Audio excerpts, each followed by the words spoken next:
दोस्तों आपने military exercise cobra warrior के बारे में जरूर सुना होगा। यार ये कोबरा वॉरियर मिलिट्री एक्सरसाइज एक मल्टीनेशनल मिलिट्री एक्सरसाइज है जिसमें इंडियन एयरफोर्स ने अपने मिराज 2000 के साथ पार्टिसिपेट करा था। दोस्तों ये वही मिराज 2000 है जिसने बालाकोट में एयर स्ट्राइक्स किया था। तो यार इस मिलिट्री एक्सरसाइज को होस्ट किया है यूके ने। ठीक है, अब आप इसको याद कैसे रखोगे, तो मैं इसको रिलेट कर देता हूं कि 1947 तक ना अंग्रेज लोग तो अपने लिए कोबरा के जैसा ही था, राइट। नाउ इस मिलिट्री एक्सरसाइज में अपने 145 एयर वॉरियर्स ने पार्टिसिपेट किया था। इंडियन एयरफोर्स की 145 लोगों की कॉन्टिजेंट वहां पे गई थी। इसके अलावा अलग अन्य देशों के एयर फोर्सेस ने भी पार्टिसिपेट किया, जैसे फिनलैंड, स्वीडन। देखो फिनलैंड का जो कैपिटल है ना वो है हेलसिंकी, ये भी एग्जाम में पूछा जाता है। ठीक है जी, स्वीडन का कैपिटल आप जल्दी से हमें कमेंट में बता दो, where is the capital of Sweden. Now South Africa, US, America, Singapore, इन सारे देश के एयरफोर्स ने पार्टिसिपेट करा, साथ ही साथ रॉयल एयरफोर्स जो कि इंग्लैंड का एयरफोर्स है। तो दोस्तों इसके बारे में आप याद रखिएगा। इससे जस्ट पहले हमने एक सेशन करा था, इसका पार्ट 1, जिसके अंदर हमने बहुत सारे एमसीक्यूज करे थे। So this is part 2 for top 100 current affairs. दोस्तों हम पूरी कोशिश कर रहे हैं कि आपको जो कंटेंट मिले एफकैट एग्जाम के करंट अफेयर्स की वो बहुत ही डीपली रिसर्च हो, प्रीवियस ईयर पे बेस्ड हो, जिससे आपको बहुत ज़्यादा परेशान होने की ज़रूरत नहीं है करंट अफेयर्स को लेकर के, और आप इसमें मैक्सिमम मार्क्स स्कोर करो। रिसेंटली आईएनएस द्रोणाचार्य को प्रेसिडेंट कलर अवार्ड रिसीव हुआ है। अब दोस्तों नाम देख करके आपको लग रहा है द्रोणाचार्य, अगर हम स्पोर्ट्स के क्षेत्र में देखें तो द्रोणाचार्य अवार्ड किनको मिलता है? कोचेस को। तो आप इसको ऐसे रिलेट कर सकते हो ना कि जैसे मेरे टीचर्स जो थे ना, they were from Kerala, right. तो द्रोणाचार्य अवार्ड प्रेसिडेंट के द्वारा मिला है किस स्टेट में? केरल में। ठीक है जी, आइए थोड़ा सा डिटेल में जानते हैं इसके बारे में।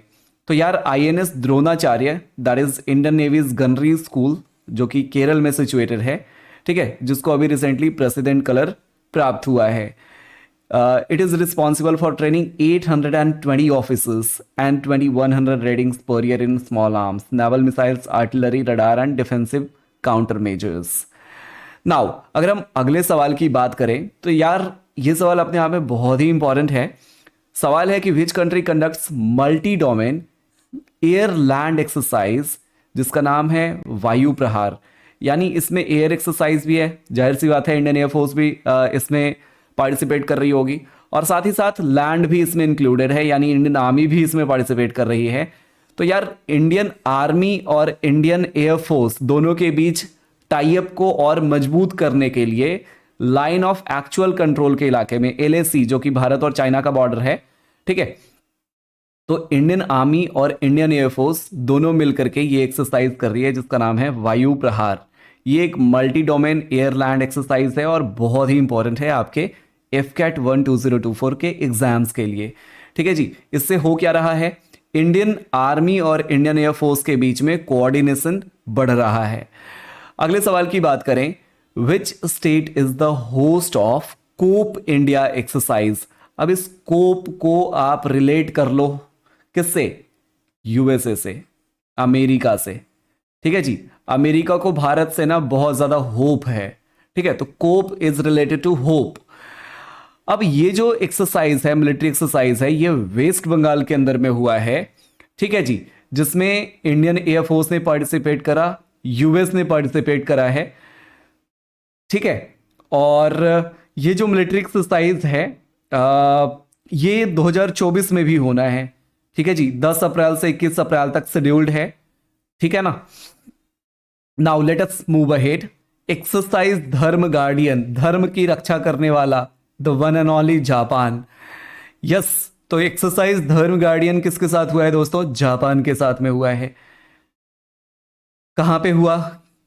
देखो इससे पहले 2022 में हुआ था, ठीक है, कभी कभी एग्जाम में प्लेस भी पूछ देता है। तो एक्सरसाइज धर्म guardian that is between India and Japan recently commenced in Japan के अंदर में हुआ है, ठीक है जी।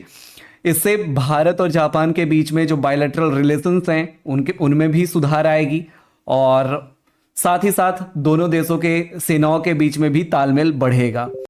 दोस्तों कुछ टाइम पहले एक स्टेट से हिंसा की खबरें आ रही थी जहां पे दो कम्युनिटीज के लोग के बीच में क्लैश चल रहा था। एक तो थे मैतीज और दूसरे थे कुकीज। कौन से स्टेट से थे? They belong to Manipur, right. तो मणिपुर के जो दो कम्युनिटीज हैं, यू कैन से मैतीज जो हैं they were the largest ethnic group of Manipur. ठीक है, तो इन दोनों के बीच में क्लैश चल रहा था। Now which union ministry implements PM Pranam scheme? PM प्रणाम बहुत ही इंपॉर्टेंट स्कीम है दोस्तों। आइए इसके बारे में थोड़ा डिटेल में जानते हैं। तो पीएम प्रणाम का मतलब क्या है? पीएम का हो गया प्रधानमंत्री, ठीक है, और प्रणाम मतलब programme for restoration, awareness, generation, nourishment and amelioration of mother earth scheme. यह है पीएम प्रणाम। अब इसका उद्देश्य क्या है? तो इसका उद्देश्य है कि स्टेट्स को अलग से फंडिंग दी जाए सो दैट ये जो हम केमिकल फर्टिलाइजर्स यूज़ कर रहे हैं उसका अल्टरनेटिव सोर्स निकाला जाए, और जो हम केमिकल फर्टिलाइजर्स यूज़ कर रहे हैं उसकी मात्रा को रिड्यूस करी जाए। साथ ही ये भी डिसाइड किया गया है to continue the current urea subsidy scheme for 3 years, that is going to end on March 2025। तो ministry of chemicals and fertilisers is the absolutely right answer.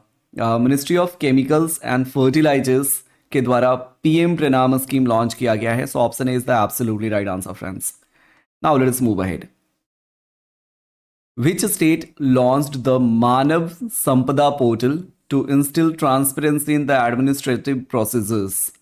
देखो, मानव संपदा पोर्टल लॉन्च करा है यूपी ने। इसका उद्देश्य क्या है और ये क्यों करा है, आइए इसके बारे में जानते हैं। तो उत्तर प्रदेश की गवर्नमेंट ने लॉन्च करा है मानव संपदा पोर्टल। इसका एम है to instil transparency in the administrative process. जो सरकारी कामकाज है उसमें ज़्यादा से ज़्यादा ट्रांसपेरेंसी आए, खास करके जो गवर्नमेंट एम्प्लॉयज़ हैं, जो ऑफिसर्स हैं अलग अलग डिपार्टमेंट्स के, वो उनका जो काम करने का तरीका है ना उसको पब्लिक डोमेन में लाया जाए इस पोर्टल के थ्रू। ठीक है, जैसे इंपॉर्टेंट अपॉइंटमेंट्स या फिर मैनेजमेंट, लीव मैनेजमेंट, ट्रांसफ़र। जैसे मान लो आपको कोई काम है, ठीक है, बीडीओ साहब से काम है और बीडीओ साहब छुट्टी पे हैं, आपको नहीं पता, आप बहुत दूर से ट्रैवल करके आए और वापस जा रहे हैं, तो आप ऑनलाइन इन चीज़ों को देख सकते हैं कि बीडीओ साहब कब छुट्टी पे हैं, कब ऑफिस आ रहे हैं। ठीक है, तो ट्रांसपेरेंसी लाने के लिए ये प्रोग्राम शुरू किया गया है। नाउ दीक्षा, इसको आप शिक्षा से रिलेट कर सकते हो। दीक्षा, शिक्षा, platform functions under which of the following union ministry. अब इसको मैंने शिक्षा से रिलेट करने को बोला तो जाहिर सी बात है मिनिस्ट्री ऑफ एजुकेशन के अंदर में ही आएगा ये। तो यार ये है क्या दीक्षा? तो बेसिकली दीक्षा जो है ये प्रोवाइड करता है ई कंटेंट यानी online content for schools via an online portal and an mobile application. ठीक है, तो आपको बहुत हद तक समझ में आ गया होगा दीक्षा है क्या। सो बेसिकली इंडिया के अंदर में एक डिजिटल इंफ्रास्ट्रक्चर बनाने के लिए एक नॉलेज शेयरिंग प्लेटफॉर्म है दीक्षा। ठीक है जी, मिनिस्ट्री ऑफ एजुकेशन के अंदर में काम करता है। Which union ministry release the PM Daksh portal? अब देखो ये जो पीएम दक्ष पोर्टल है ना, ये काम करता है ministry of social justice and empowerment के अंदर में। ठीक है जी, इसका काम क्या है? तो ये स्किल ट्रेनिंग देता है। ठीक है, ये एम्प्लॉयमेंट अपॉर्चुनिटीज जनरेट करता है। ठीक है जी, इसका एक UDID पोर्टल होता है और इसने कोलैबोरेट कर रखा है council of architect and universal accessibility के साथ। तो अलग अलग ऑपरेटर्स के साथ ये कोलैबोरेट करके और स्किल ट्रेनिंग देता है जिससे युवाओं को ज़्यादा से ज़्यादा नौकरी मिल सके। तो ये ministry of social justice and empowerment के द्वारा स्टार्ट किया गया है पीएम दक्ष पोर्टल। समझ में आ गई बातें? तो पीएम दक्ष पोर्टल क्या करता है? स्किल ट्रेनिंग देता है, एम्प्लॉयमेंट अपॉर्चुनिटीज जनरेट करता है और ministry of social justice and empowerment के अंदर में काम करता है। दोस्तों अगर हम बात करें विच यूनियन मिनिस्ट्री रिलीज्ड उम्मीद गाइडलाइंस, सबसे पहले उम्मीद का फुल फॉर्म आपको पता है क्या? पता है तो जल्दी से कमेंट में बताइए what is the full form of उम्मीद। दोस्तों उम्मीद का मतलब होता है, यू से हो गया अंडरस्टैंड, एम से हो गया मोटिवेट, अगेन एम से हो गया मैनेज, ई से हो गया emphasize, empower, develop, that is called Ummeed. Understand, motivate, manage, emphasize, empower and develop. दोस्तों ये स्कीम बहुत ही इंपॉर्टेंट है और मिनिस्ट्री ऑफ एजुकेशन के द्वारा चलाया गया है। अभी कुछ नए पॉलिसीज भी आए थे कोचिंग सेंटर्स को लेकर के कि 14-15 साल से कम के बच्चे कोचिंग सेंटर्स नहीं जाएंगे, इस तरह के आपने खबरें पढ़ी होगी पेपर में, राइट। तो they are design to prevent student suicide. आपने देखा होगा कोटा में कितने सारे ऐसे खबरें आती रहती हैं, या भारत के अलग अलग एरियाज से स्टूडेंट के सुइसाइड की खबरें आती रहती हैं। तो इनको रोकने के लिए ये रिकमेंडेशन लिया गया लोगों से, जो हमारे बुद्धिजीवी लोग हैं उन सब से, और उसके बाद ये उम्मीद लॉन्च करा गया है मिनिस्ट्री ऑफ एजुकेशन के द्वारा। तो ये क्या करेगा, ये वेलनेस टीम्स बनाएगा, टीचर्स को ट्रेन करेगा कि बच्चों को कैसे ट्रीट करें, साथ ही साथ फैमिलीज को भी ट्रेन करेगा, ठीक है। और स्टूडेंट से बात करके, मान लो कुछ ऐसे स्टूडेंट हैं जिनसे वार्निंग सिग्नल मिल रहा है, ठीक है, तो उनका एक तरीके से काउंसलिंग कराएगा जिससे वो कोई हार्ड स्टेप ना ले, ठीक है जी। तो मिनिस्ट्री ऑफ एजुकेशन ने लॉन्च करा है उम्मीद, ठीक है, कि हर बच्चे के पेरेंट्स को उम्मीद होती है ना कि उनका बच्चा अच्छा करेगा, राइट। तो भारत को भी आप लोगों से बहुत उम्मीदें हैं और मेरे को भी आपसे बहुत उम्मीदें हैं दोस्त कि इस बार आप FCAT 1 2024 में झंडा गाड़ के आओगे। Now let us move ahead friends. जल्दी से कमेंट में बताओ FCAT का मतलब क्या होता है। तो यार अगला सवाल बहुत ही प्यारा सवाल है। QR code based coin vending machine which was announced recently dispenses coins using which technology। ये तो आई गेस G20 वाले उसमें भी दिखा था ना जी। एक बारकोड है, इसको स्कैन किया, आपका यहां पे आपने ऑनलाइन पैसा ट्रांसफर कर दिया, इधर से निकल गया सिक्का, ठीक है। तो ये UPI पे वर्क करता है, यानी यूनिफाइड पेमेंट इंटरफेस पे वर्क करता है। और यार UPI हमारा देसी टेक्नोलॉजी है और इस टेक्नोलॉजी को विदेश की कंट्रीज भी अब अडॉप्ट कर रही हैं। तो QR code based coin vending machine है that has been announced as a part of recently concluded RBI monetary policy. Now कभी कभी एग्जाम में ATM का फुल फॉर्म पूछ देता है, जल्दी से कमेंट में बता दो। ऑटोमेटिक मत बोल देना, ऑटोमेटेड होता है, ऑटोमेटेड टेलर मशीन, ठीक है। तो यार सबसे पहले इस प्रोडक्ट को 19 लोकेशन पे 12 अलग अलग सिटीज में लॉन्च करा गया है। As per the recent SBI research report, what is the expected per capita income. Per capita income मतलब समझते हो, भारत में हर व्यक्ति की जो आय है पूरे साल की, उसको बोलते हैं पर कैपिटा इनकम, पर हेड।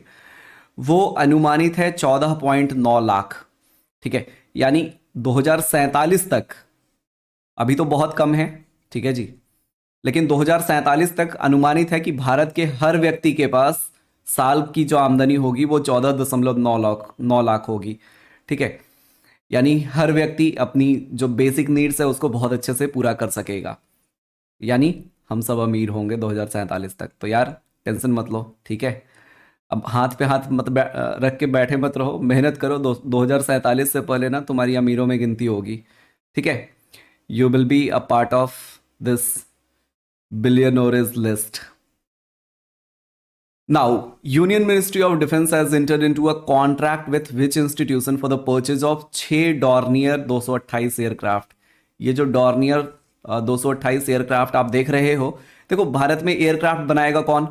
DRDO तो क्या करता है, रिसर्च करता है और डेवलपमेंट करता है, ठीक है जी।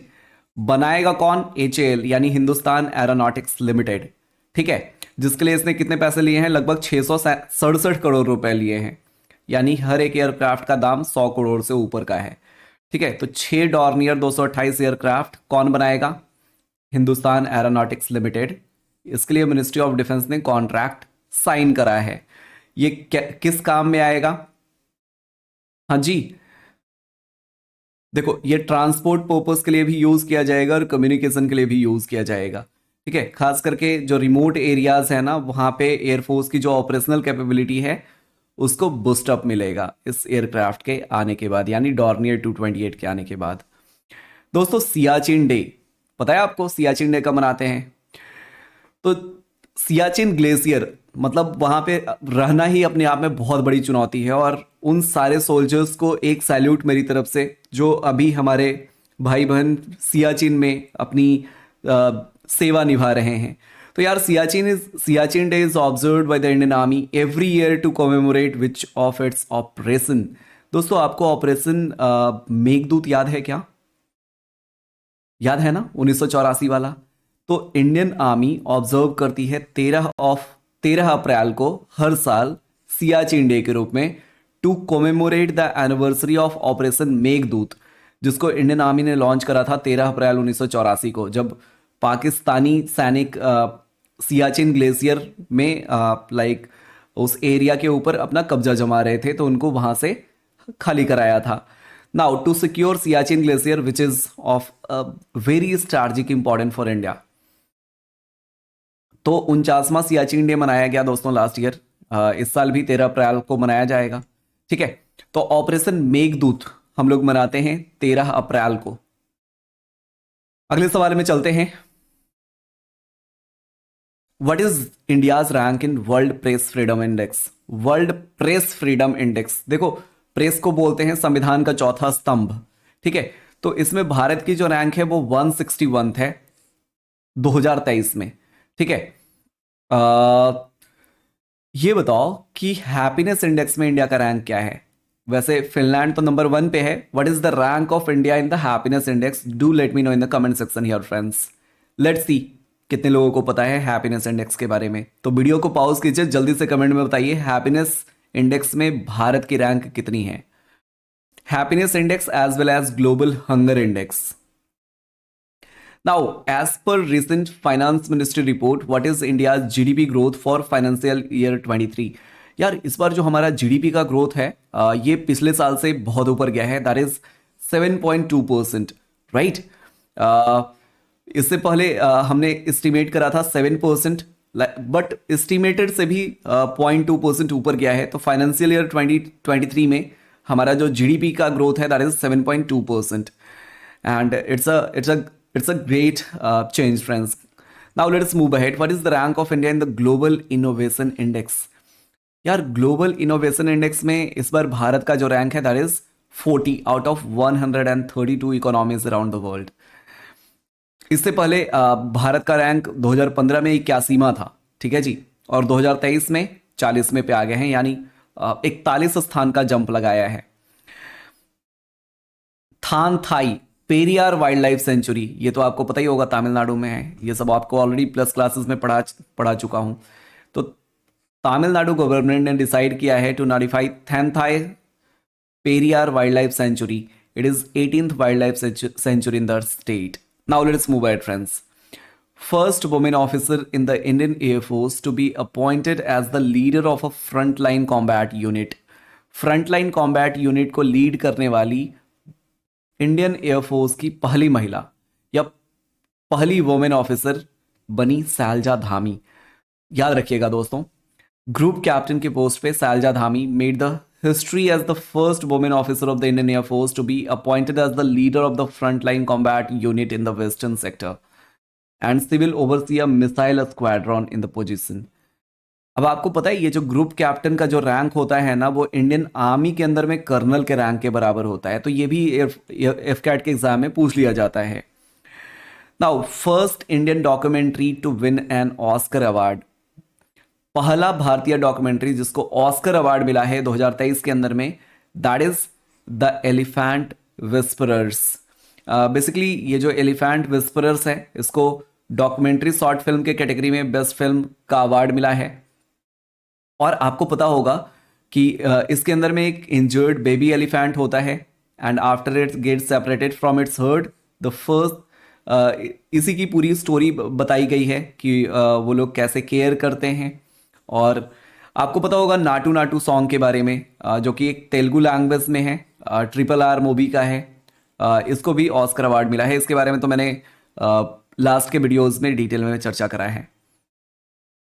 अगला सवाल है कि first female loco pilot to operate the semi high speed Vande Bharat train. Semi high speed Vande Bharat train को ऑपरेट करने वाली पहली महिला लोको पायलट का नाम है दोस्तों सुरेखा यादव। तो सुरेखा यादव सिर्फ भारत की ही नहीं पूरे एशिया की पहली महिला पायलट हैं जिन्होंने सेमी हाई स्पीड ट्रेन को ऑपरेट करा है, that is Vande Bharat Express. Let us move ahead. Who has recently crowned as Miss India, Miss Universe SP Palacios, और मिस इंडिया 2023 में बनी है नंदिनी गुप्ता। ठीक है जी, तो नंदिनी गुप्ता जो कि 19 साल की हैं, राजस्थान की रहने वाली हैं, she became Miss India. Now let us move ahead friends. First women जज of the Supreme Court, Supreme Court की पहली महिला जज। अब ये करंट अफेयर्स में हम लोग क्यों इसको कवर कर रहे हैं, और आपके एफकेट एग्जाम के लिए ये क्यों इंपॉर्टेंट है, आपके दिमाग में ये सवाल आ रहा होगा ना, मैं अभी इसका जवाब देता हूं। तो यार जस्टिस फातिमा बीबी पहली महिला जिन्होंने जो सुप्रीम कोर्ट की जज बनी, और पहली मुस्लिम महिला भी हैं जो जुडिशियल पोजीशन में इतने ऊंचे पोस्ट पे पहुंची। तो यार रिसेंटली फातिमा बीबी जी का निधन हो गया at the age of 96 years. ठीक है, इस कारण से करंट अफेयर्स वाले सेशन में इसको मैं कवर कर रहा हूं, वरना ये तो स्टैटिक जीके का क्वेश्चन है। दोस्तों एक बहुत ही इंपॉर्टेंट अनाउंसमेंट है आप सभी के लिए। अगर आप डिफेंस एग्जाम्स की तैयारी कर रहे हैं तो 18 फरवरी को दोपहर के 12 बजे से 1 बजे के बीच में Unacademy defence scholarship test conduct किया जाने वाला है अनअकैडमी के लर्निंग ऐप पे। ये लाइव स्कॉलरशिप टेस्ट है जिसमें CDS, FCAT, CAPF 2024 के लर्नर्स पार्टिसिपेट कर सकते हैं। सबसे खास बात यह है कि इसमें 100% तक के स्कॉलरशिप का भी प्रावधान है। अगर आपकी रैंक 1, 2, 3 आती है तो 100% स्कॉलरशिप मिलेगा प्लस सब्सक्रिप्शन में। अगर आपकी रैंक 4 से 10 तक आती है तो आपको 80% का स्कॉलरशिप मिलेगा। 11 से 100 के लिए 70% स्कॉलरशिप है, और 101 से 1000 के लिए 55% स्कॉलरशिप है। इसका लिंक डिस्क्रिप्शन में दे रखा है, तो आप लिंक से जाकर के इनरोल कर लीजिए। ये टेस्ट बिल्कुल ही फ्री है। इसके अलावा अभी अगर आप एफकैट एग्जाम में अपीयर होने वाले हैं तो रात के 11 बजे हमारी डेली मॉक टेस्ट होती है। अभी उस मॉक में हम करंट अफेयर्स रिवाइज कर रहे हैं, जिसमें डेली हम लगभग 100 करंट अफेयर्स रिवाइज करते हैं। साथियों आप अनअकैडमी के लर्निंग ऐप पे प्रियंक प्रभा सर्च करके फॉलो कर लें, और मेरी 11 बजे वाली फ्री स्पेशल क्लासेस को आप लाइव देख सकते हैं। इस वीडियो को देखने के लिए आप सभी का बहुत बहुत धन्यवाद। जय हिंद।